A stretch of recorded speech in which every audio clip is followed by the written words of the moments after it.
তিনটা জিনিস, একটা হলো যদি আপনি ইনসুলিন রেজিস্ট্যান্স কি এটা শেখেন, এইটা কিভাবে পরীক্ষার মাধ্যমে ইনসুলিন রেজিস্ট্যান্স বোঝা যায় এটা যদি জানেন, আর কিভাবে এটা কমানো যায় এটা যদি জানেন, তাহলে 60 থেকে 70টা রোগ আপনার হওয়ার কোনো সুযোগ নাই।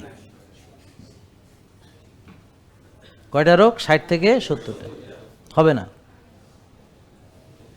বুঝলেন কেন? কারণ কোষ খালি থাকলে ডায়াবেটিস হতে পারে না, রক্তনালীতে ব্লক না থাকলে হার্ট অ্যাটাক হতে পারে না, বুঝেছেন?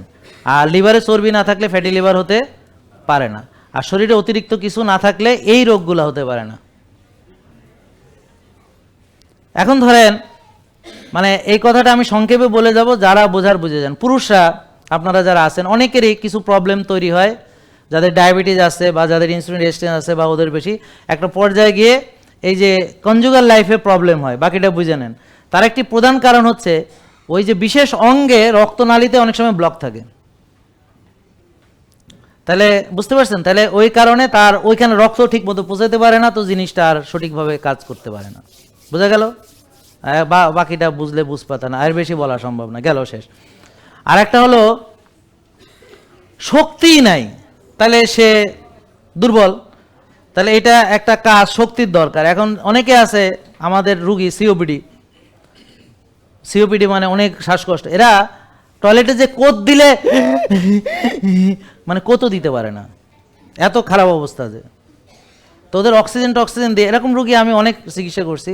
নেবুলাইজার মেশিন টয়লেটের মধ্যে অক্সিজেন দিয়া টয়লেটের দরজা বন্ধ করা যায় না, কারণ কখন পায়খানা একটু কষা হয়ে যায়, আর ওদের পায়খানা কষা হয় বেশি, কারণ তাদের পায়খানা ক্লিয়ার হইতে পারে না, কারণ তাদের ব্যায়াম ট্যাম করতে পারে না, কারণ ওদের এক্সারসাইজ কোনো টলারেন্স নাই।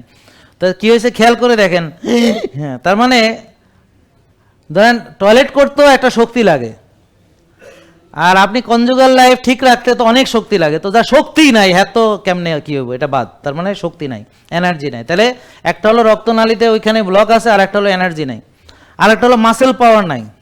কেন নাই? কারণ সব পাওয়ারের চর্চা করে নাই, দুর্বল। আর একটা হলো তার শরীরের ভিতরে শক্তি তৈরি হচ্ছে না। কেন? শরীরে ওভারলোড, কোষের মধ্যে জায়গা নেই, এখন কোষ শক্তি তৈরি করবে কি দিয়ে? ফ্যাট বার্ন করতে পারে না, ইনসুলিন বেশি, চিনি বার্ন করতে পারে না, চিনি ঢুকতে পারে না, এখন সে কীভাবে শক্তি তৈরি করবে? সো ডায়াবেটিস রোগী যত দিন যাবে নেতায়া পোতায় যাবে, বাকিটা বুঝে নেন।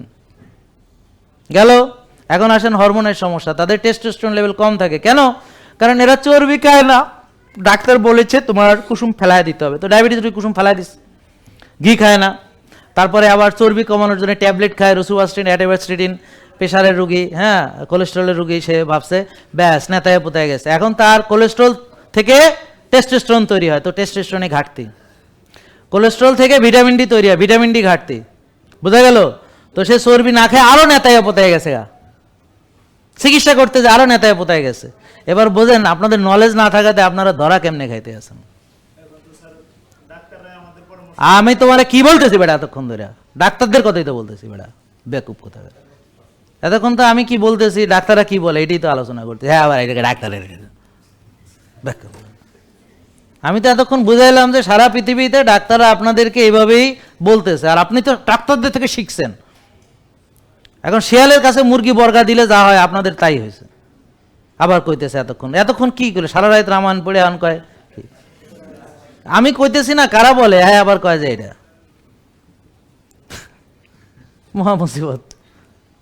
আমি তো এতক্ষণ কিসের আলোচনা করতেছি? আপনাদের নলেজ যেটা আপনি জেনেছেন, শিখেছেন, ডাক্তাররা শিখাইছে আপনাকে, বাংলাদেশের না। আমি তো বাংলাদেশের ডাক্তারদের কথা বলছি। কি ভাই, এই ডাক্তার ভাই কই? আমি কি বাংলাদেশের ডাক্তারদের কথা বলছি? সারা বিশ্বে এটা কি কন, সারা বিশ্বে আমরা বিশ্বের কথা বলতেছি, বাংলাদেশ তো নিষ্পাপ।